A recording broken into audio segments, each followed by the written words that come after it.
अंग्रेजों ने एक कानून बनाया सन 1860 में इस देश में। उस कानून का नाम रखा है Indian income tax act. Hindustan के इतिहास में मैंने बहुत ढूंढा, कोई एक राजा ऐसा नहीं मिला जिसने कभी इनकम पर टैक्स लगाया। इस देश में तो ऐसे राजा हुए जो कहा करते थे कि इनकम को कभी भी टैक्स मत लगाओ, टैक्स लगाना है तो खर्चे पर लगाओ। एक महान व्यक्ति हुए इस देश में जिनका नाम था आचार्य चाणक्य। उनका कहना था कि जिस राज्य की प्रजा पर कर ज्यादा होता है वो राज्य भिखारी होता है। वो कहते थे कर लगा के राजा के हाथ में ज्यादा पैसा देना बहुत बड़े खतरे को निमंत्रण देना है। राजा का दिमाग कब खराब हो जाए और कब आपके दिए गए कर को वो बर्बाद करना शुरू कर दे, आप क्या करेंगे?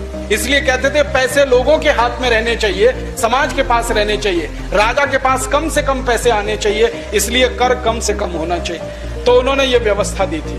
परिणाम जानते हैं क्या हुआ? जितने साल चाणक्य इस देश के प्रधानमंत्री रहे, भारत दुनिया में सोने की चिड़िया जैसा देश था।